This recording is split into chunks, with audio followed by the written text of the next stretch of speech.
당신의 마음을 소중히 여기는 안산단원 FM.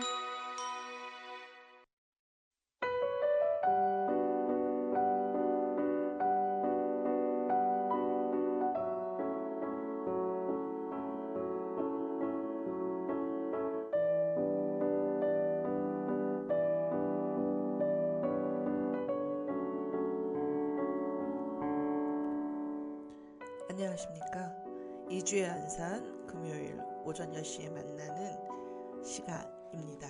네, 진행의 정혜실이고요. 오늘 좀 제가 그동안 책에서 많은 것들을 좀 인용하는 편인데 오늘 할 얘기가 너무 많아가지고 인용을 좀 생략하려고 합니다.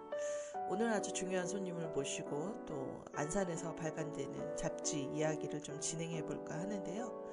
함께 기대해 주시면 좋겠습니다. 첫 곡 듣고 와서 이야기 나누도록 하겠습니다. 예, 첫 곡은 제가 요즘 이제 자주 듣고 있는 헨의 익숙한 새로움입니다. 듣고 오겠습니다.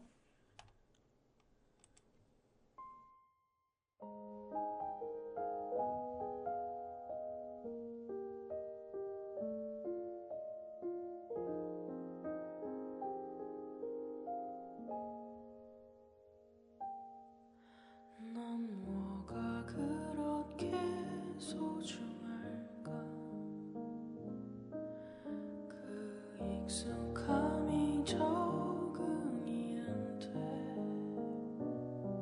매일 뜨는 태양과 매일 뜨는 달의 모양과 별의 위치까지 다른 걸. 난 뭐가 그렇게 감사할까. 그 고마움이 지지 않아.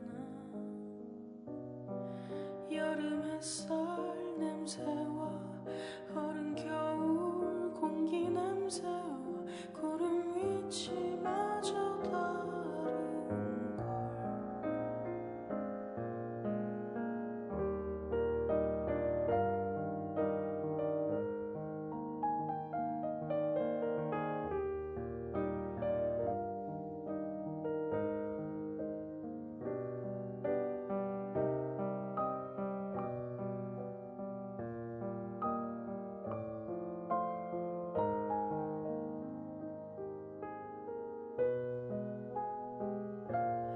왜 너가 그렇게 소중할까.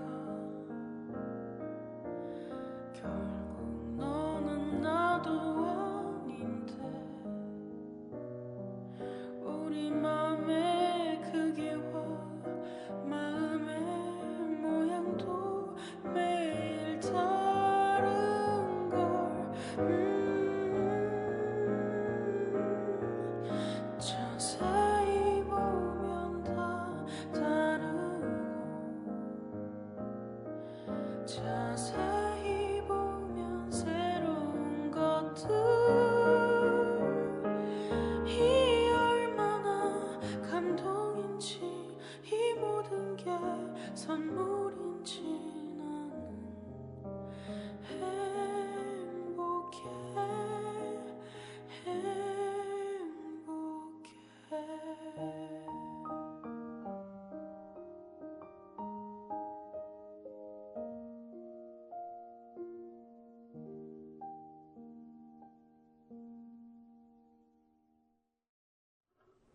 네, 헨의 익숙한 새로움 듣고 왔습니다. 들을 때마다 너무 좋은 것 같습니다.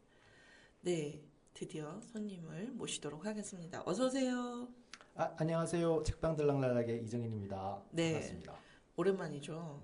저희가 라디오로 만난 건 지난번 로자르스 얼마 안 된 것 같은데. 몇 달 지났습니다. 네, 로자르스부르크 책 이야기 저희가 나눴었죠. 네네. 네, 그 후에 세미나는 잘 진행되신 거죠? 뭐 근근히 되게 잘 마치게 했습니다. 네. 몇 분 안 되는 분들과 함께. 네. 또 새로운 책도 준비하고 계신다고 들었습니다. 네, 뭐 요즘 저기 그 새로 SF 소설 번역 네. 지금 계속 하고 있고요. 네, 곧 아마 4월 달 정도 나올 것 같아요. 네. 일단은 뭐 활동의 영역은 안산에서 책방 들락날락을 통해서 이제 하고 계시는데 또 우리 또 청취자들 중에 오늘 처음 들었는데 이주연산 이분은 누구야? 이렇게 궁금할 분들이 있으실 것 같아서 책방 들락날락 소개와 더불어 활동을 좀 소개 좀 해주시면 좋을 것 같습니다. 네, 뭐 책방 들락날락이 안산에 있지만 사실 안산에서 많은 활동을 하고 있지 않고요. 원래 저희 올해 네. 10년 됐거든요. 네네. 그러니까 2016년 이제 그 안산에서 책방 들락날락을 열었었는데 원래는 이제 북카페 형식을 취한다고 해서 네. 커피도 팔고 책도 팔고 네. 막 이런 공간, 그러니까 모임도 하고 이런 네. 뭐 아름다운 공간을 구상했다가 네. 뭐 모든 자영업자들이 그러듯이 이제 몰락의 길로 가면서 하나하나씩 다 없어지고 지금은 이제 모임만 진행을 하고 있어요. 근데 심지어 그래서 안산에서는 모임이 잘 안 돼가지고 네. 요즘 서울에서 좀 많이 그 모임을 좀 많이 하고 있고요. 네. 네. 뭐 그렇게 하고 있는 와중입니다. 그럼에도 불구하고 다시 안산으로 회귀하신다는 소문을 들어가지고. 네. 안산에서 지금 또 내려오려고 지금 네. 준비를 하고 있고요. 네. 좀 안산에서 저희가 출발했으니까 좀 안산에서 좀 뭐라도 좀 더 해야 되지 않을까 싶어서 네. 이제 내려올 준비를 하고 있습니다. 네. 일단은 축하할 일이 있더라고요. 축하할 일이면서 고생길 열렸네? 뭐 이런 잡지를 창간하셨습니다. 네. 저는 뭐 습관적으로 잡지 참관 잘하기 때문에 습관적으로요? 어려운 거를 그렇게? 그렇게까지 큰 일은 아니고 네네. 사실 이제 책방 들락날락이 책 모임도 진행하면서 이제 블로그를 이렇게 통해 가지고 글 같은 걸 계속 올려왔는데 사실 이제 지역의 책방이고 이러다 보니까 사실 조회수가 높진 않아요. 그리고 그 SNS 시대, 뭐 이렇게 온라인 시대 글들이 다 그렇듯이 사실 이제 반짝 SNS에 공유하고 나면 이제 이렇게 없어져 버리는 네. 경우가 많고 심지어 이제 저희는 조회수도 별로 안 돼가지고 그러면 이제 좀 모아서 좀 정기적으로 글을 모아서 종이 매체를 좀 만들어 보자라는 고민으로 이제 잡지를 좀 고민을 했는데 이게 얼마나 지속성이 있을지는 지속하셔야죠. 시작하셨으니까. 네. 일단은 뭐 사실 이제 구상은 원래는 이제 좀 두꺼운 잡지를 1년에 한 2개, 3개 네. 내볼 생각이었거든요. 네네. 긴 글들 위주로 해가지고 그런데 이건 좀 너무 무리인 것 같아서 이제 좀 얇게 네. 내서 한 2달에 한 번씩 내고 좀 두껍게 이제 글을 좀 모으는 잡지나 뭐 책 형태는 1년에 한 번 정도 낼까. 네. 지금은 이렇게 생각을 하고 있어요. 네. 마이크를 조금만 더 네네. 가까이 대주시고 얘기를 하시면 덜 울릴 것 같습니다. 네네. 그쵸? 훨씬 그러네요. 네, 네. 그래서 이제 제가 봤어요. 영어로는 PRAUDA, 프라우다. 근데 이제 프라이드면 프라이드고 프라우드면 프라우드인데 프라우다는 또 뭐냐 이런 생각을 하면서 이건 어느 나라 말인가? 이건 뭐 러시아 말이고요. 네네네. 이게 원래 좀 두꺼운 잡지를 좀 구상을 할 때 네. 이게 원래 이제 제가 생각했던 제목은 무슨 숨결, 뭐 혁명의 숨결 뭐 이런 거 이제 했었는데 네. 저보다 나이 좀 젊은 네. 10여 살 정도 차이가 나는 분하고 이제 지인하고 이제 대화를 하다가 네. 너무 구리다는 거예요. 그쵸. 이제는 안 됩니다. 딱 그러더니 이제 차라리 네. 있을 거라 이런 거 해라. 저희 세대는 사실 이제 한국 노동 운동보다 러시아 노동 운동을 더 공부를 할 때였어가지고 네. 그래서 이스크라 너무 구리지 않냐 그랬더니 이 이스크라가 이제 옛날 이제 러시아 사회민주당이 처음 내던 신문이었거든요. 예. 그래서 이게 러시아어로 불꽃이라는 뜻인데 저희는 네. 다 알지만 네. 그래서 모르죠. 요즘 사람들 누가 알아요? 그러니까 그분이 요즘은 그거 아무도 몰라요. 차라리 이게 좀 낯설고 해가지고 이게 참신할 수 있다고 그런 거예요. 네. 그래서 이제 이스크라를 그러면 내볼까 했는데 네. 이제 원래 아까 얘기했듯이 이제 좀 두꺼운 걸 내보려고 그러다가 네. 성격이 좀 얇은 걸로 이제 네. 먼저 내보자고 했는데 이스크라는 이제 좀 두꺼운 걸 내면 그걸 써먹고 생각을 해보니까 이스크라를 하려고 생각해 보니까 이스크라 이후에 이제 약간 러시아 사회민주당이 좀 대중적으로 내던 신문이 프라우다였거든요. 예. 이름이 이제 제목이 뜻이 이제 진실인데 네네. 그리고 이제 이거는 나중에 이제 소련 공산당 혁명이 나고 나서 소련 공산당이 공식 기관지였어요. 네. 그래서 이제 옛날 이제 외신 같은 거 보면 이제 소련이 있을 때 보면 맨날 이렇게 소련 공식 입장은 프라우다를 통해서 나왔거든요. 그래서 그러면은 이 프라우다도 사람들이 모르겠지? 하면서 이제 프라우다로 딱 했는데 정말 모르더라고요. 그래서 몰라가지고 저도 열심히 막 검색을 해보다가 그 브루디에를 언급하는 책 하나에서 발견을 한 거예요. 그래서 이거 뭔가 막 이러면서 이제 봤는데 브루디에는 이제 악트라는 잡지를 발간하면서 좀 되게 센세이션을 일으키고 엄청 잘 팔리는 잡지였다가 너무 브루디에의 어떤 관점만 반영된 거 아니냐면서 신랄한 비판을 받다가 막 이랬잖아요. 근데 프라우다도 좀 욕을 먹을 것 같아요. 너무 이정희 선생님의 그 많은 글들이 있어서 뭐 브루디에와 달리 별로 반향은 없을 거라고 생각해요. 저항감은 덜한가요? 네. 그렇죠. 그리고 사실 누가 썼는지 정확히 안 나와있기 때문에. 네, 그렇더라고요. 그래서 잡지가 필진에 대한 이름도 없고 이건 뭘까 막 이러면서 이제 읽긴 했는데 내용은 사실 뭐 어쨌든 지역적으로 봤을 때 안산이 서울에서 아카데믹한 어떤 테이블이 많이 생성되는 곳이 아니다 보니까 사실 이게 굉장히 서울적 느낌 약간 서울적 지식인들의 분위기인데 이걸 안산에서 발간을 하고 뭐 물론 지향은 전국 사람들이 다 보는 게 이제 지향이시겠지만 사실 이게 또 쉽지 않더라고요. 읽다 보니까 글이 이렇게 녹록하진 않아요. 정성 들여 읽어야 되는데 요즘 사람들이 정성 들여 읽는 거를 못 하잖아요. 그래서 과연 이게 이제 얼마나 대중성을 가질 것인가. 정성 들여서 읽는 10분 정도면 됩니다. 그런가요? 네, 알겠습니다. 그 중에 한 명이 되도록 노력은 해보겠습니다. 어쨌든 이름의 발생 연어는 어찌됐든 그런 방식으로 지어졌고 이제 읽다 보니까 이제 이 잡지의 성격을 어떻게 규정할 건가 이제 다들 뭐 잡지 보면서 이건 뭐 어떻게 하고 있어 어디는 뭐 문화연구야 뭐 어디는 뭐가 목적이야 뭐 그런데 뭐 이름에서 이미 이제 좌파적 성격을 드러내기 때문에 가뜩이나 저희 빨갱이라고 저기 손가락질 당하는데 또 이 잡지 하나로 또 낙인이 되시는 건 아닌지는 모르겠으나 어찌됐든 안에는 우리가 지금 현재 일어나고 있는 한국 사회의 여러 현상들을 이제 짚고 계시는데 그래도 이제 잡지 성격을 어떻게 가져가겠다는 거는 만들 때 좀 의도가 있지 않았을까 싶기도 해서.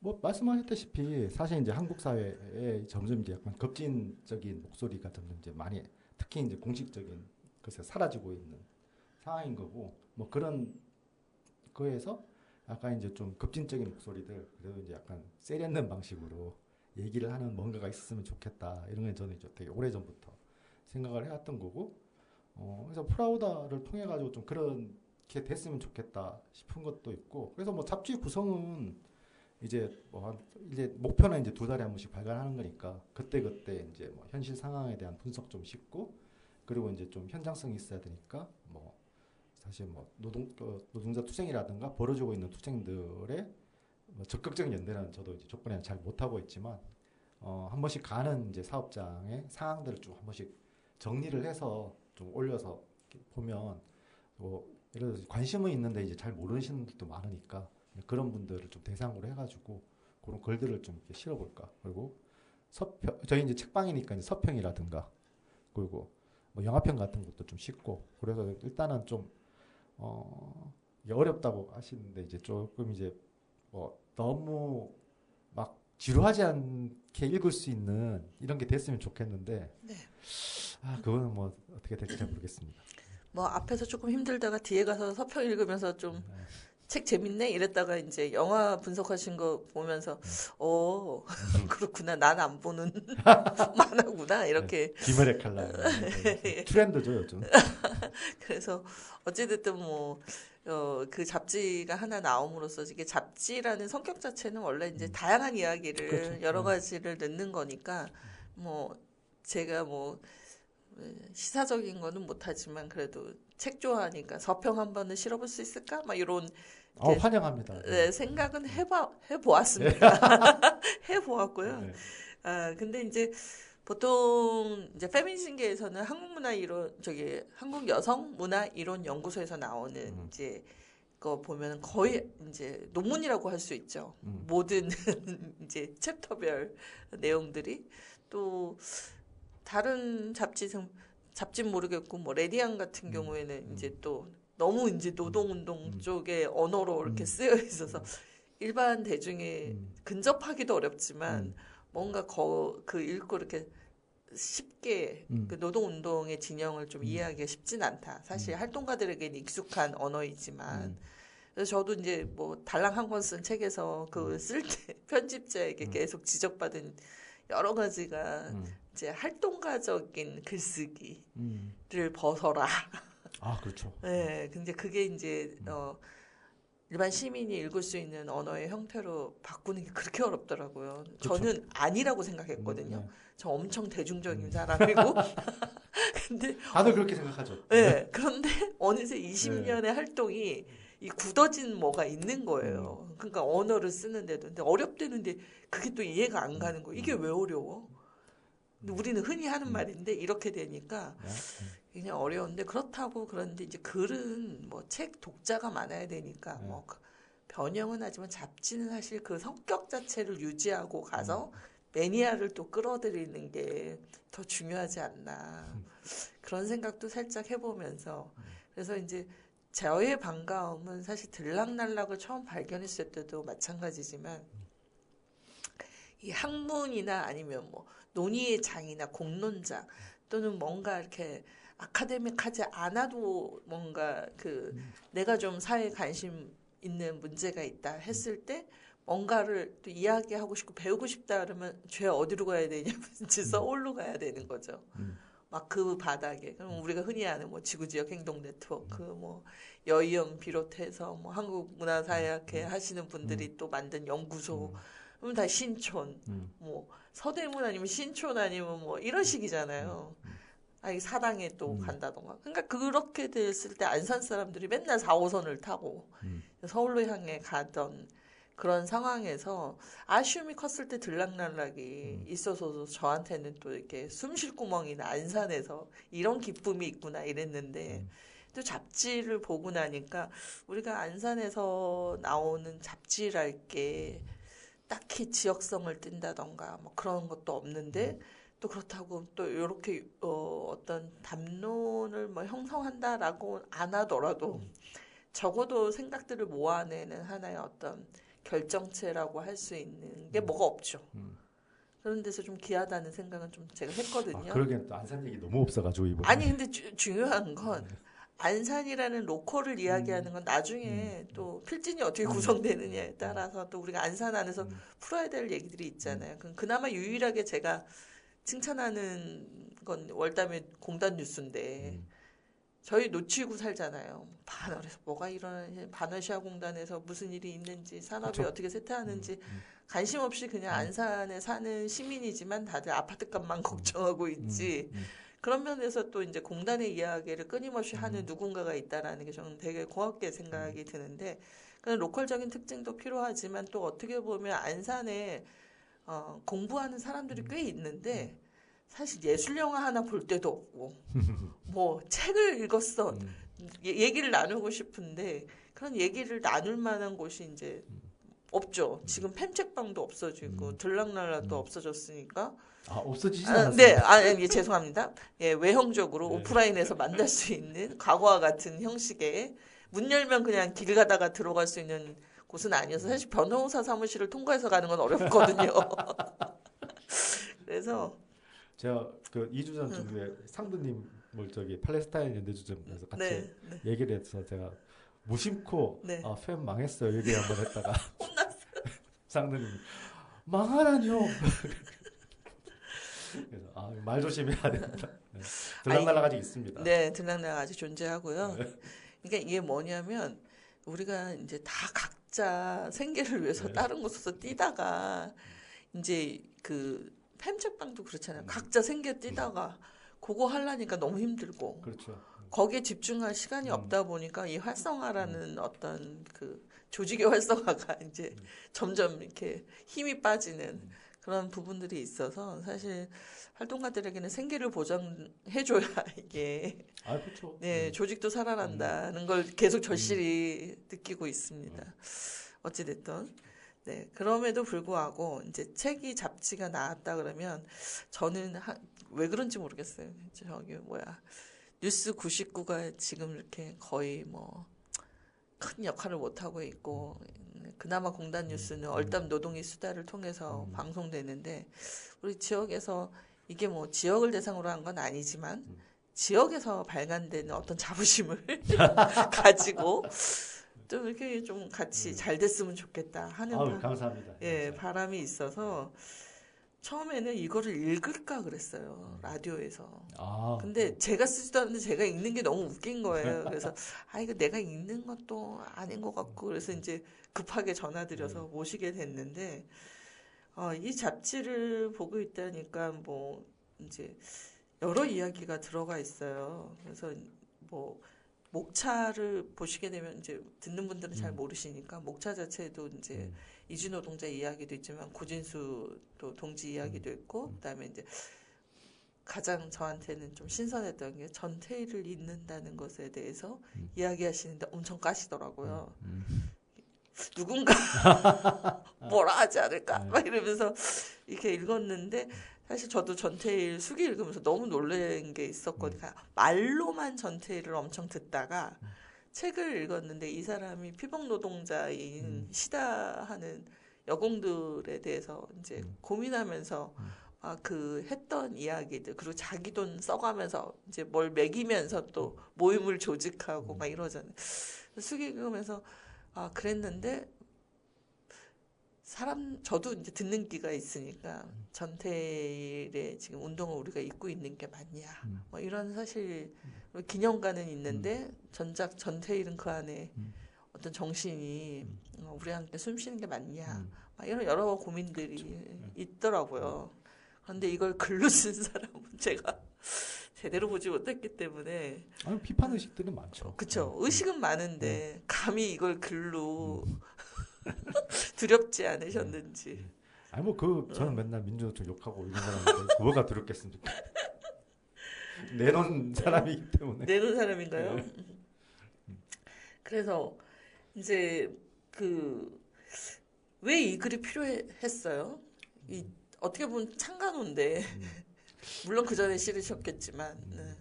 사실 뭐 창간호라서 싫은 것도 있고.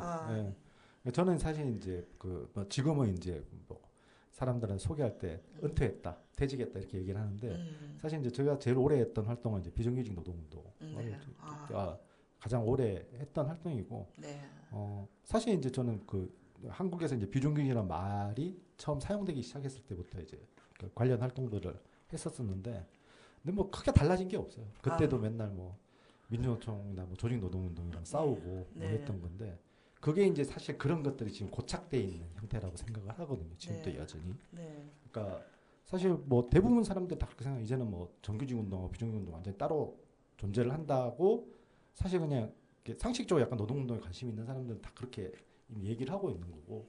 그리고 지난 한 20년 동안 사실 주요한 노동자 투쟁을 보면 거의 대부분 뭐 비정규직 노동자들 투쟁이나 뭐 중소사업장 노동자들 투쟁 그리고 그렇게 하다가 이제 힘이 딸리니까 이제 장기 투쟁화되는 이게 이제 사실 지난 10여 년 동안 10수년 동안 이제 노동운동의 양상인데 그럼에도 불구하고 민주노총의 자원이라든가 기본적인 사업 방향이라든가 이런 것들은 전부 다 사실 정규직 특히 이제 뭐 금속 대공장이라든가 공기업 정규직 중심으로 다 가 있거든요. 그러니까 이러니까 이제 뭐 사람들이 뭐 이게 사실 뭐 귀족 노동자 뭐 이런 얘기들을 많이 하는 건데. 실제로 해왔던 것들을 보면 이제 뭐 한국에서 2000년대 초반에 이제 노무현이 이제 비정규직 눈물을 닦아주겠다 그래가지고 금속 대공장에서 하청 노동자들 투쟁이 이제 활발하게 번져왔는데 사실 이거 다 정규직 질서에 부딪혀가지고 다 깨진 역사가 있었던 거고 또 문재인 때 또 뭐 문재인이 무슨 공기업 정규직화 하겠다 이렇게 얘기를 해서 이게 뭐 막 투쟁이 벌어졌는데 이따 사실 또 공기업 정규직화 문제도 사실 이제 공기업에 있는 정규직 노조라든가 이런 사람들이 되게 많이 막았던 역사가들이 있는 거잖아요. 그러니까 이런 것들을 좀 직시할 필요가 있고 이걸 그냥 뭐 노동자들이 하나다 계속 이런 식으로 뭉치고 가는 것보다는 문제를 좀 드러내고 실제로 이제 전태일 정신이 무엇인가라고 했을 때 정말 낮은 곳에 있는 사람들을 위해서 그 사람이 어떤 더 신화되고 뭐 어떤 뭐 전형적인 남성 노동자의 상징화가 되는 것보다는 오히려 그런 정신들을 좀 살려서 생각하는 것들이 올해 이제 민주노총 30주년이거든요. 그러니까 30주년도 되고 했는데 약간 그런 것들에 대한 고민이 더 필요하지 않겠냐. 민주노총에 이거 책 잡지 좀 들으셨나요? 아 저희 잡지 부수가 이렇게 얼마 안 돼가지고 안 줬어요? 네, 얼마 안 되고 별로 좋아할 것까지도 아는 사람도 별로 없고 그래서 아 사실 그 되게 뼈아픈 말씀이시잖아요. 그러니까 노동운동이 갈라치기 된 거에는 사실 뭐 노동운동 자체의 문제도 있지만 또 이게 희한한 게 국힘이 귀족노조라고 뭐라고 하면 되게 또 하나거든요. 그렇죠. 저희 소속도 아닌데 심지어. 근데 이제 또 내부 비판이니까 또 내부 비판으로 보면 제일 힘든 게 저는 인천공항 때가 그렇죠. 제일 지금 상처로 남는 것 같아요. 그냥 시민으로서 봤을 때도 와 이거는 아니지 않았나라는 뭐 그런 게 있는데 또 어떻게 보면 이 전태일의 정신을 잇는다는 거에 빠질 수 없는 이주노동자 문제라든지 우리 전태일이 여성 노동자를 생각하면서 했던 그 운동의 시발점을 생각해 보면 우리가 그 노동 안에서 여전히 여성의 임금이 그렇죠. 예, 여전히 OECD 전체에서 가장 열악하고 뭐 여전히 60% 70%밖에 안 되는 이 차별적 상황도 개선이 안 됐는데 뿐만 아니라 이주 노동자들 또 건설 노조에서 이제 또 엄청난 치열한 갈등이 있어 왔고 그렇죠. 노조 가입 거부 자체를 또 하기도 했고 해서 참 여전히 아직도 남아있는 문제이기도 한데 또 한편 제가 이제 어떤 단체에서 그 이주노동자 영화 이제 틀고서 이렇게 이야기 손님으로 얘기 나누는데 어떤 분이 막 이렇게 그래서 뭐 어쩌자고요 이렇게 이제 화를 내면서 저한테 그래가지고 움츠려 들었는데 이제 제가 아시는 이조영 선생님께서 뭐 그때 이조영 선생님이었던 걸로 기억나요. 지금은 그때 그가 누구였는지 몰랐으나 그런 얘기를 하셨거든요. 뭐 맨날 망국의 노동자를 단결하라 그러면서 망국의 노동자 이주 노동자는 왜 빼고 얘기하는 거야 이렇게 얘기하셔갖고 다시 기운이 살짝 이렇게 올라갔던 기억이 있거든요. 그렇죠. 이게 사실 이제 그 아까도 얘기했던 민주노총 30주년인데 사실 90년대 민주노총이 막 출범하고 몇 년 안 지났을 때 한국에서 사실 새로운 노동운동의 싹들이 다 등장했었거든요. 90년대 말에 그래서 비정규직 운동도 그때 등장했었고 그리고 여성 노동운동도 그때 등장했었고 이주도 이제 사실 90년대 말 2000년대 초에 이제 등장을 했었는데 사실 이제 그 주류 그러니까 민주노총 중심의 노동운동이 사실 이제 일단 기본적인 사고 자체가 일단 이 투쟁의 연대를 하기 위해서는 자기 이해를 좀 깎아 들어가는 걸 감수를 하고 투쟁 연대를 해야 되는데 보면 이제 사실 기본적인 사고 자체가 이것은 최대한 지키고 있는 기존의 어떤 조직은 최대한 지키고 이해를 최대한 지키고 여기는 그냥 따로 뭔가 그냥 뭐 조직이 더 늘어나면 좋으니까 약간 이런 식의 이제 접근들을 다 했었던 거거든요. 그래서 근데 그 결과가 저는 지금 그 운동도 살지 못하고 그리고 이 운동은 더욱더 우익화되거나 조합주의 뭐 우리가 흔히 얘기하는 조합주의화 돼 있는 이런 현실로 되어 왔다고 생각을 하거든요. 노동운동 진영계가 참 재밌더라고요. 제가 TBS 사태 때 또 시청자위원이어가지고 이제 그 비대위 구성하는데 들어가 있었거든요. 근데 그때 이제 보니까 그 한국노총과 민주노총 사이에 사원 행동이 따로 있더라고요. 아 그래요? 네. 지금은 사원 행동들이 되게 많아요. 그러니까 이게 이제 노동운동이 이렇게 뭔가 하나로 이렇게 모아지지 않는 어떤 결들이 생긴 것 같아요. 그렇죠. 그렇게 그것도 하나의 경향이죠. 이제 네. 그 노조가 아니라 자기 이해를 직접 지키는 정교조도 그렇죠 지금. 그렇죠. 지금 그러니까 이제 정교조도 오히려 영향받아가지고 이제 교직원 노조에서 교사 노조로 바꾸겠다. 왜냐면 교사 노조가 따로 했으니까. 네. 그건 되게 좀 문제가 좀 있죠. 참. 근데 이제 또 그 안에 있는 사람들 나름의 이제 또 사실 내부 투쟁이라는 게 있어야 되는 건데 우리가 밖에서 욕하기는 쉬워도 또 안에 들어가서 또 하기는 어렵기 때문에 그러나 문제를 직시하고 또 이야기하고 공론화하는 건 분명히 필요해 보이고 그래도 또 저는 이제 이주 노조 활동을 옆에서 지켜본 사람으로서 이제 어쨌든 이주 노동자들이 만든 미디어 활동도 같이 했던 사람으로서는 어쨌든 민주노총이 없었으면 사실 존립 자체가 되게 어려웠기 때문에 사무실 한 켠 내주는 것도 되게 큰일이잖아요. 잘 안 내주려. 그러니까요. 그래서 어떤 면에서 이주노조가 지금까지 지탱하는 데는 민주노총 없이는 되게 힘들었기 때문에 저는 또 그 부분 일견이 있지만 또 어쩔 때는 이슈에서 이제 첨예하게 또 이제 있죠. 그럴 때 그래도 민주노총이 또 나름 내부적으로 뭐 여성 페미니즘 문제에서도 좀 이제 여성위원회들이 있어가지고 뭐 이렇게 한 것처럼 뭐 미조직 쪽에서 이제 여전히 지금 결합해주고 있고 그다음에 이제 뭐 건설노조 이렇게 문제가 생길 때 토론회를 열어서 당사자 얘기를 들을 수 있도록 노조원들 초대하지만 오는 사람들이 맨날 듣는 사람들만 오고 정작 들어야 될 사람들이 안 오는 게 항상 우리의 문제잖아요. 그러니까 안 들어도 되는 사람들은 열심히 들으러 다니는데. 그렇죠. 네, 그래서 이 잡지라는 형식을 통해서 어떤 글로 발표됐을 때 좀 사람들이 같이 읽고 좀 공감해주면 좋겠는데, 제가 이제 노동대학에서도 좀 느끼는 건데 이게 조금 어려운 말이 나오거나 좀 이렇게 깊이 읽어야 되면 많이들 힘들어하시니까 이게 이제 우리가 가지고 있는 어떤 그 엘리트적인 것이 또 이렇게 한계로 작동하지 않나. 그래서 어떻게 해야 될까요? 아니 일단 뭐 아까도 말씀하셨다시피 사실은 이제 너무 좀 좌파라든가 이런 사람이 너무 이제 학술적으로 가는 전 문제 있다고 생각을 해요. 네네. 그러니까 사실 뭐 말이 막 어렵다라기보다도 네. 그런 거에서 나오려고 하는 사고나 경향도 분명히 있는 것 같고 네. 그걸 좀 바꾸려고 하는 의지는 좀 있어야 되는 것 같고요. 그래서 뭐 저희가 내는 뭐 프라우다나 뭐 이런 네. 잡지 같은 경우에는 좀 뾰족한 뾰족한 목소리를 계속 내면서도 네. 좀 일반 분들도 공감하면서 읽을 수 있는. 네. 실제로 어떻게 그렇게 되어 있는지는 잘 모르겠지만 지향은 일단 그렇게 하고 네. 있습니다. 아까 세련됨이라고 네. 했는데 좀 운동도 좀 세련되게 하자. 예. 그것도 좀 공감이 되는 것 같아요. 근데 이제 좀 다양하게 있었으면 좋겠어요. 어떤 그 공론이 형성되는데 사실 아카데믹 판에서 이야기하는 것도 필요하지만 제가 어제 농담 하나를 들었는데 우문현답이라고 우리의 모든 문제는 현장에 답이 있다. 그런 얘기를 누군가 하고 가셨거든요.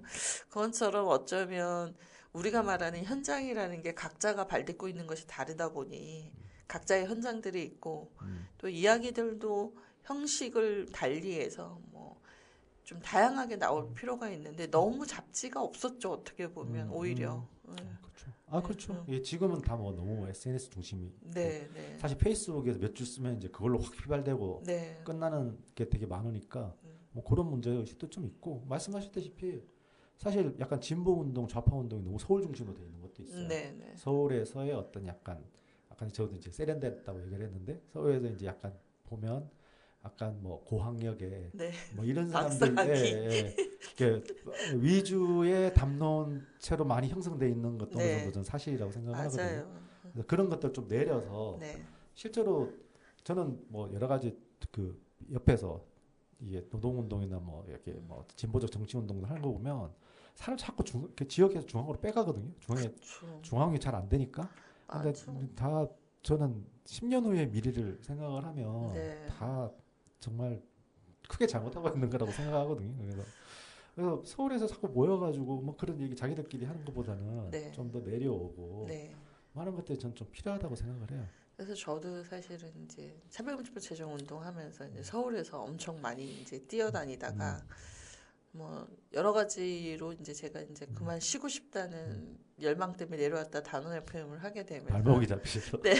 근데 지역에 와서 하니까 나 그동안 약간 무슨 운동한 거지? 막 이런 생각이 들 때가 사실 있어요. 왜냐하면 직접 사람을 만나고 지역에서 문제를 작은 거라도 해결해 보고 싶은 그런 사람들과 만나서 진짜 현장에서 내 발 딛는 곳에서 아주 미세한 변화를 위해서 애쓰는 사람들을 보니까 내가 잘난 척을 하고 있었던 건 아닐까? 뭔가 거대한 뭔가를 바꾸겠다고. 근데 이제 물론 운동 안에서는 차재현 운동 안에서 되게 중요하게 얘기했던 게 법을 제정하는 게 목표가 아니라 법 제정 운동 과정에서 사람들을 만나고 조직하면서 지역의 변화를 또 일으키고 내 자신이 변하는 그런 과정들이 다 녹아나는 거라는 얘기는 끊임없이 했지만 사실 다 이미 베테랑 활동가들끼리 모여 있잖아요. 이러니까 이게 뭔가 일이 뚝딱뚝딱 잘 되는 것 같은데 이제 이게 마을에 내려가면 모르는 사람들 아직도 있고 뭐 지역에서 만난 평범한 시민들에게 물어보면 에? 차별금지법이 있어요? 이렇게 그런 얘기를 들을 때 이제 뭐 한 거냐 막 이런 생각이 들었는데 오히려 요즘은 좀 재밌거든요. 재밌고 저보다 열심히 하는 분들이 계세요. 저 울림이라고 총회 끝나고 차별금지법 제정하자 구호 외치면서 막 사진을 찍어서 내가 뭐지? 이렇게 제가 그래서 이 재밌네 지역운동 막 이러면서 요즘 느끼고 있는데 저는 안산이 뭐 이렇게 특별한 로컬적인 어떤 특징을 드러낼 만한 문화 운동이라고 할 게 지금 사실 없다고 생각을 하거든요. 그러니까 축제는 있을지 모르겠지만 축제가 우리의 전부는 아니고 또 그렇다고 뭐 반월시아 공단에 관련해서 이제 월담노조에서 많은 이야기들을 하고 있지만 너무 이제 노동에 포커스가 돼 있다 보니까 그리고 다 이제 전국적으로 유명하신 분들이잖아요. 구성원들이. 근데 이제 진짜 이 안산에서 노동자로 살아가면서 주민으로 살아가면서 또 활동을 하면서 고민하는 사람들의 이야기도 좀 필요하다라고 봤을 때 전 단원 FM이 그 역할을 하려고 애쓰고 있다라는 생각은 들어요. 그런데 또 활자 매체로 보면 딱히 내세울 만한 게 없는 게 지금 우리 현실이어서 좀 프라우다가 힘드시겠지만 좀 이렇게 제가 뉴스 99를 봤더니 필진이 확보가 안 되면 이게 매체가 죽더라고요. 그렇죠. 네, 그래서 이제 이정인 선생님 혼자만의 노력으로 가기에는 어느 지점에서 분명히 한계가 있을 테니 좀 필진을 모아보시는 게 어떠실까? 네, 고민을 하고 있습니다. 네. 기고 환영합니다. 네, 이야기 더 나누기 전에 우리가 여기 책에 보면은 전태일의 다리에 서서를 가사를 굳이 또 이렇게 올리셨다고 그렇게 보고서는 제가 그럼 아예 노래로 듣자 이래가지고 제가 좀 선정을 했습니다. 그래서 듣고 와서 이야기들을 좀 더 이어가도록 하겠습니다.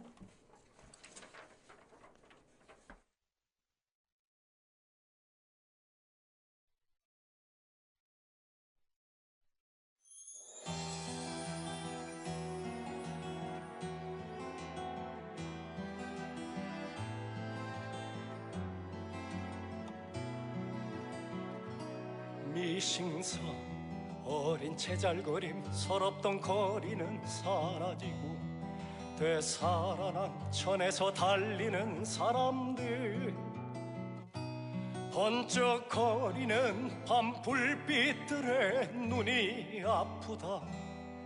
나의 삶은 죽음은 투쟁은 어디로 갔는가. 필요할 때 소환되어 이리로 저리로 휩쓸리다.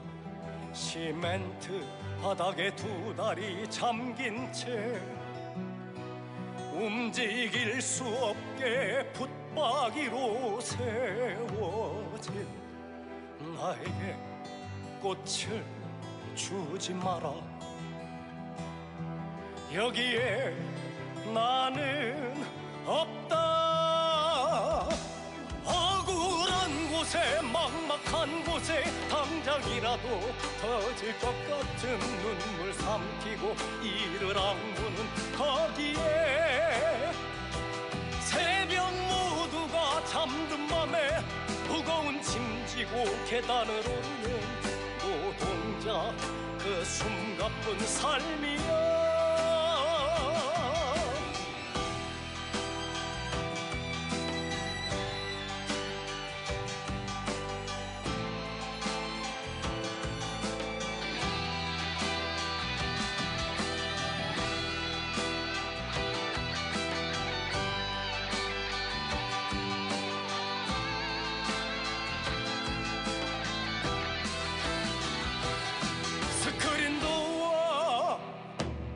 그 좁은 틈새에 쇠마저 흔적도 없이 사라지는 저 용광로 어둠 속으로 빨려 들어가는 컨베이어 벨트에 끌려 나는 매일 죽어간다. 나는 매일 죽어간다.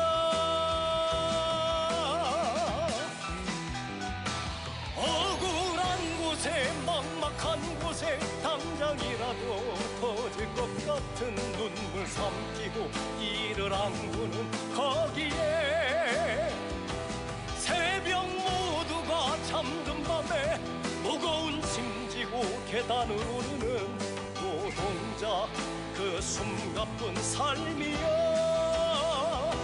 철탑 위에 굴뚝 위에 참을 수 없어 성남거리에 뜨거운 함성 높은 곳에 거기에 차별 없는 깃발 아래 강물처럼 넘쳐 흐르는 저 광장에 내가 살고 살아난다. 차별 없는 깃발 아래 강물처럼 넘쳐 흐르는 저 광장에 내가 살고 살아난다. 저 광장에 내가 살고 살아난다.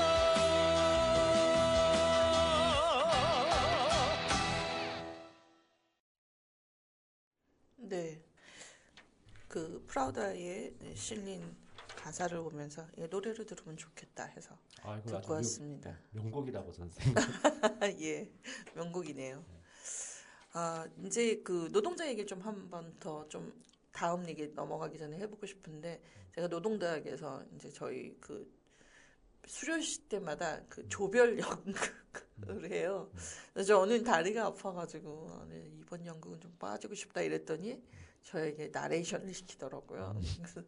근데 이제 고국농성에 관한 거였어요. 그래서 그 일제시대 때부터 고국농성을 해왔던 사람들이 이제 하나씩 올라가서 김진숙 동지, 뭐 고진수 동지 이렇게 얘기를 하는데 저희 노동대학의 비정규센터장님이신 김진숙 씨를 진짜 올려가지고 의자에 김진숙 동지 내려오십니다. 막 이런 얘기 했었는데 그 당시만 해도 이제 고진수 동지가 이제 아직 고국농성 중이었고 지금은 이제 내려오셨잖아요. 그렇다고 해서 세종호텔 문제가 해결된 게 아닌 상황에서 난리도 아니었죠. 뭐 로비에서 뭐 집회하시던 분들 뭐 다 끌고 가가지고 또 난리 났었고. 근데 이제 고진수 동지가 이제 그러니까 아마 세종호텔 문제를 모르는 분이 계실 거니까 짧게 이 잡지에 실린 내용을 기반으로 해서 조금 얘기해 주시고 부탁 하나 드리고 싶어요. 일단 그거 얘기부터 해주세요. 세종호텔 문제는 이제 호텔에서 고진수 동지가 그 노조 활동 안 할 것 같이 생긴 거잖아요. 호텔에서 요리하시던 분이잖아요. 네, 그렇죠, 셰프님. 네, 셰프가 노조 활동한다는 건 상상이 안 가가지고. 그 원래 네. 사실 이제 그 호텔 노조들이 네, 이게 한국노총 소속으로 많이 좀 있었던 거고. 네, 그런데 이제 그 세종호텔도 아마 네, 그 가정에 그게 그 주민권 체제가 들어서면서 네. 이제 이게 노조 그 호텔에 대한 갑작스러운 이제 구조조정, 호텔 그 네. 노동자들에 대한 로 이렇게 시작됐을 거예요. 시작됐던 걸로 제가 기억을 하고 있고. 적자가 아닌데도 그렇게 구조조정을 했다는 얘기가 있어가지고. 예, 그렇죠. 그 당시가 뭐 하여튼 뭐 이렇게 전반적으로 이렇게 구조조정을 막 하던 시기였으니까. 네, 그래서 그때 뭐 주민권이 많이 이제 몰려 있었던 시기였기도 했나? 하여튼 저도 기억이 좀 아리까리한데. 네, 그래서 그때 이제 그래서 이제 민주노총으로 옮기면서 탄압받고 그리고 이제 여러 가지 사실 문제들이 많이 중첩돼 있는 그 당시 사실 2010년대가 정말 이제 장기 투쟁이 굉장히 많이 네. 있을 때였거든요. 네. 그러니까 뭐 아까 말씀하셨다시피 저기 한진중공업의 김수숙 위원장도 네. 2012년도인가 하여튼 그때였던 네. 거고 세종 호텔 투쟁도 처음 시작된 게 아마 거의 그 무렵이었던 네. 걸로 기억을 하는데 그러면서 이제 그 당시 노조 이명박 정권에서 이제 네. 노동조합에 탄압시키기 위해서 만들었던 뭐 복수 노조 뭐 문제라든가 이런 네. 것들이 사실 세종호텔에서 많이 드러났던 거죠. 네. 세종호텔 노조가 민주노총 옮기고 막 이게 투쟁하려고 그러니까 그 저기 회사에서 그 복수 노조를 만들어 가지고 네. 회사 노조를 만들어서 사람들을 빼가고 뭐 이렇게 이제 했던 양상들이 있었던 거고 그리고 그 당시에는 이제 그래서 그 세종호텔 노동자들이 나가가지고 로비 점거하고 2012년도에 네. 해서 투쟁해가지고 일정 정도 성과가 있어서 이제 투쟁을 마무리를 하고 네. 그러고 나서 10여 년이 지나는 건데 네. 근데 결국은 이제 다 그 남아있던 노동자들을 해고한 거잖아요. 아, 예. 그러니까 해고를 했던 거고 그리고 남아있던 이제 노동자들도 계속 이제 좀 많이 줄어들어 가지고 10여 명 정도가 해고가 됐던 거고 네. 그러면서 원래는 이제 이 그 밖에 처음에 안에 농성장을 만들었다가 네. 호텔 안에 농성장을 만들었다가 뭐 가처분 신청인가 들어와 가지고 지금 처음에는 밖에 네. 천막 치고 농성 투쟁을 오래 하다가 이제 작년에 이제 고진수 네. 위원장이 올라간 거죠. 네. 올라가서 거의 300일 넘게 네. 공공에 있다가 이제 최근에 내려와 가지고 호텔 로비하고 교섭은 지금 뭐 진행되고 있다고 들었는데 네. 뭐 그런 상황이 있습니다. 그래서 네. 사실 세종호텔의 사업장 자체가 네. 사실 그 장기 투쟁 중심으로 가고 있는 좀 네. 한국 노동자 투쟁의 여러 가지 사례들을 좀 종합적으로 보여주는 그러니까 장기 투쟁이 되는 이유가 이제 기업인들이 이따위 농성 따위는 내가 무시할 수 있다 이렇게 여기고 있는 건가요? 아 그렇죠. 사실 이렇게 고공농성을 선택하는 것 자체가 여러 가지 이제 노동자들이 할 수 있는 어떤 실천적인 투쟁들이 잘 안 돼가지고 이제 네. 그 마지막에 마지막에 선택하는 것들이니까 네. 네. 사실상 이제 안에서 좀 노동자들이 많을 때 네. 이 현장에서 영향을 줄 수 있을 때 네. 투쟁을 하거나 이렇게 해야 되는데 사실 이제 그런 상황들이 잘 안 되는 거잖아요. 막 다 네. 해고시켜버리고 네.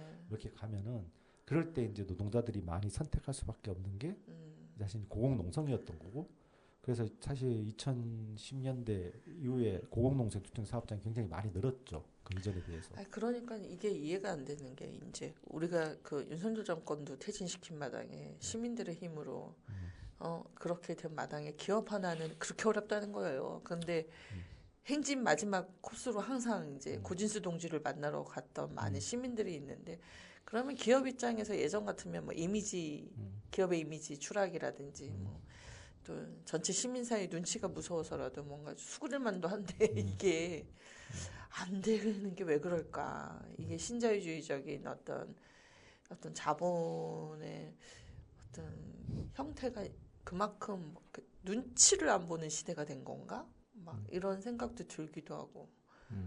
자본은 여론을 별로 두려워하진 않아요. 그렇군요. 네. 원래 아니, 트럼프 보니까 알 것 같아요. 네. 사실 네. 여론에 좀 영향을 받는 뭐 학교라든가 뭐 이런 데를 제외하면 네. 사실 뭐 크게 뭐 여론에 영향을 받거나 하는 것 같지는 않고 네. 사실 이제 많은 경우 이제 불매 운동 많이 네. 하는데 그것도 효과가 없고. 아주 보면은 실질적으로는 크게 효과가 이게 예전에 이제 불매 운동 같은 게 이제 뭐 그냥 엄청난- 일반적인 분들이 네, 작게 이제 실천할 수 있는 걸로 네. 이제 의미가 저는 있다고 생각하는데 근데 이제 참여하는 뭐 네. 이런 걸로 이게 이제 사실 뭐 크게 막 뭐 자본에 크게 타격을 주거나 하는 것 그러니까요. 같아요. 네. 지금 우리가 SPC 사건으로 한번 불매 운동이 크게 있었고 쿠팡 네. 때문에 좀 있었는데 결국은 이게 이제 뭐 시민들 눈치 보고 막 쿠팡이 막 태도를 바꾼다기보다는 이제 뭐 국회랑 싸우고 뭐 정부랑 대치하고 뭐 미국의 힘을 또 등에 업고 뭐 이렇게 하는 거 보면은 이제 워낙에 자본 특히 뭐 전 세계적으로 이 다국적 기업의 행태라는 거는 뭐 국가도 두려워하지 않는 경계를 넘어가며 자본으로 착취하되 자기들의 어떤 불리한 입장에서는 빠져나갈 구멍을 다 항상 만들어 놓고 있다면서 좀 이게 이제 뭐 국내에 미치는 영향이라는 게 일개 국가의 어떤 힘만으로는 컨트롤이 안 된다. 이런 생각은 크게 많이 드는데 세종호텔 같은 경우는 더더군다나 이게 소비재가 아니잖아요. 이게 뭐 우리가 안 간다고 해서 뭐가 막 이렇게 그런 게 아닌 게 사람들이 평소에 그 호텔 가지도 않는데 근데 이제 이 명동이라는 그 위치가 이제 워낙 관광객이 많고 그래서 저는 또 그래도 시선을 좀 의식할 만도 한데 좀 이게 장기화되고 있다는 게 좀 이해가 좀 안 되는 측면이 있는 것 같아요. 그래도 이제 연대 네. 특히 이제 그 탄핵 국면 이후에 네. 특히 말벌 뭐 이렇게 네. 얘기하는 연대자 분들의 힘으로 이제 많이 네. 지금 사업장 투쟁 사업장들이 네. 유지가 되고 있는 거예요. 아 그렇군요. 어쨌든 그런 이야기가 이제 책에 있는데요. 보니까 실 하나를 또 이렇게 네. 허락하에 올리셨더라고요. 그죠? 감사하다고 한 거니까 허락 받으신 거죠? 이거요. 네. 그 뒤에 이제 조성우 네. 시인요. 네네. 제가 직접 저기 그 전화 걸어가지고 네. 싫어도 돼야지. 그래서 제목이 항소처럼 우직한 사람아라고 이제 고진수 동지를 이제 기억하면서 이렇게 쓰신 시예요. 저보다는 이정인 선생님의 낭독으로 한번 들어보면 어떨까요? 우리가 또 책은 각자 읽는 걸로 하고 예, 이걸요? 예, 읽어주세요. 저희도 저는 좀 목소리가 별로 안 좋은데. 아니에요. 예, 읽어주세요. 네. 황소처럼 우직한 사람아, 고진수 동지의 승리를 기다리며. 조성우. 거꾸로 보면 동지가 있는 자리가 가장 깊은 바닥 변방. 법 밖에서 시작하는 결단. 반란이란 게 별건가. 아무리 해도 안 될 때 질서 밖에 맨몸에 서는 거야. 한 번도 내 편인 적 없고 한 번도 위로받지 못했던 질서를 벗어나는 거야. 맨몸의 투명함. 오직 존엄이야. 온몸이 북소리 되어 직접 발언할 거야. 뿌리에 가 닿을 거야. 들려, 느껴져. 정당한 정리해고가 말이 된다고 생각해. 그따위 썩은 조동아리가 무슨 대법이니 투명한 맨몸. 존엄으로 외칠 거야. 대법도 직접 선출하는 거라고. 대법도 언제든지 소환해서 직무를 평가하는 거라고. 대법도 언제든지 갈아엎는 거라고. 대법이 무슨 벼슬인 줄 아니. 곧 평범해질 거야.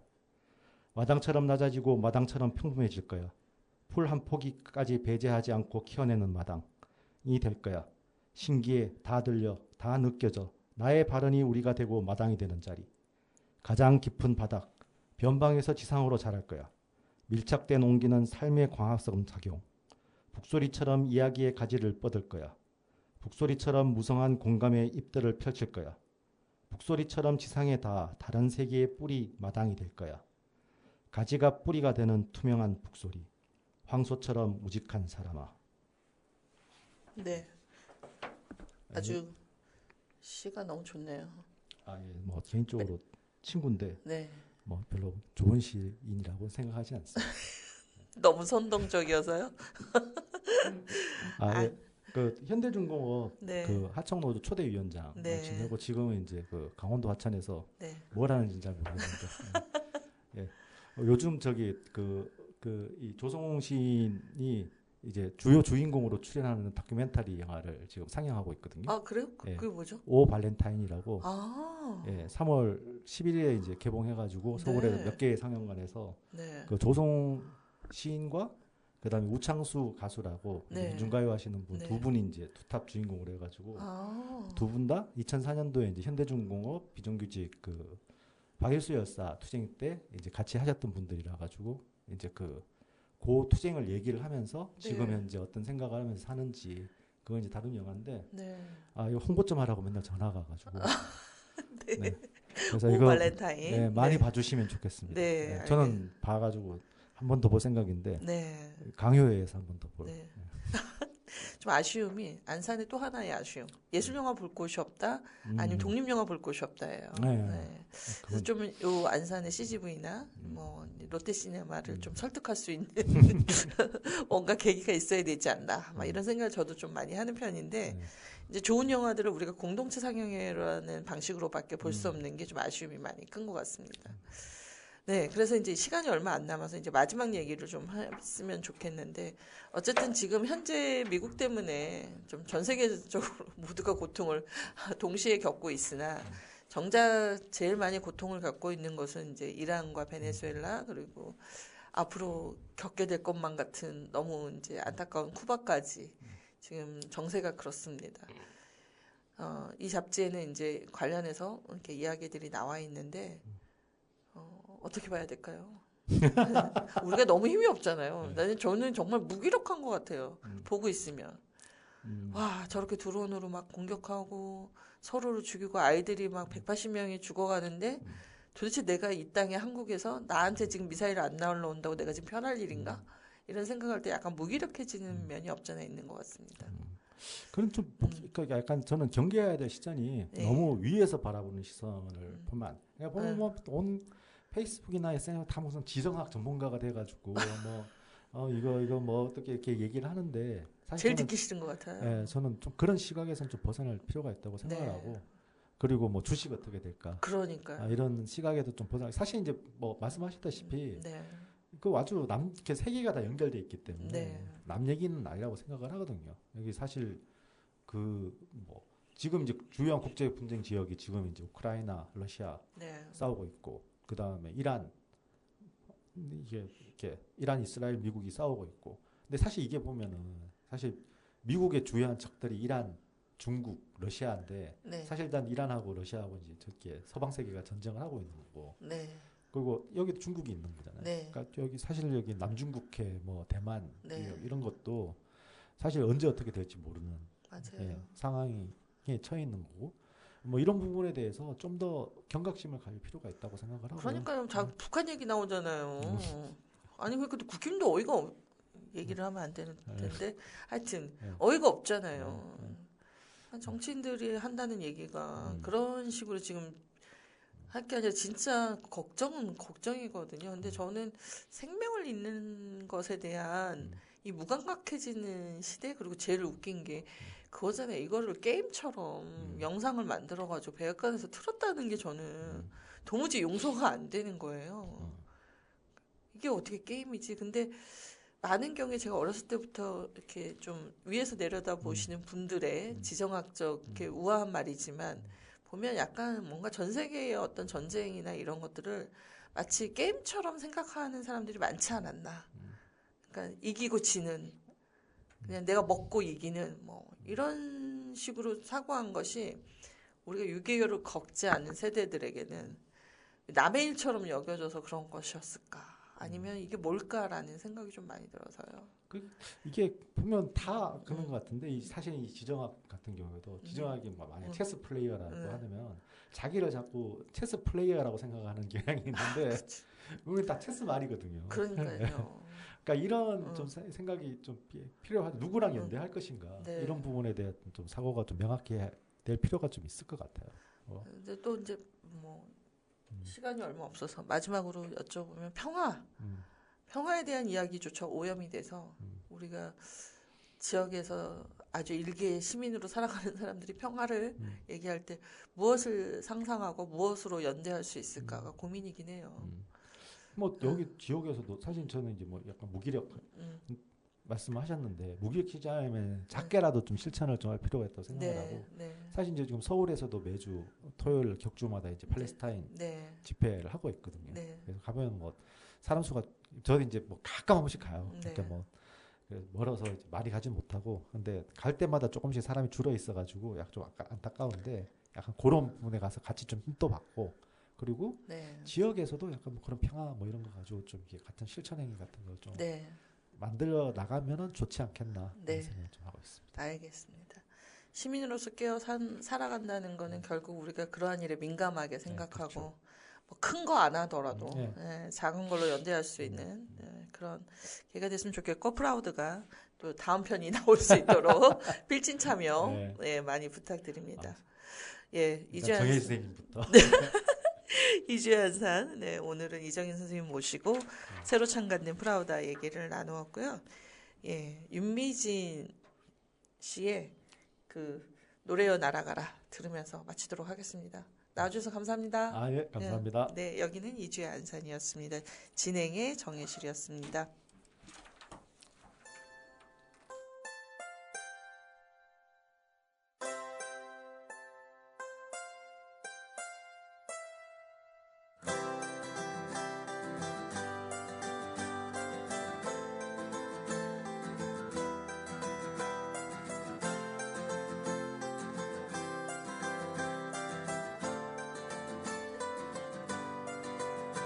저 초라한 지붕 그 아래 작지만 무거운 꿈 하나 아무렇지 않은 듯 자라는 작은 꿈 하나 진짜 처무려진 채로 삶이 통째로 흔들리는 전철에도 잊어서는 안 되지 사람이 살아간다 그 작고 약한 꿈들에게 노래여 그 선한 많은 사람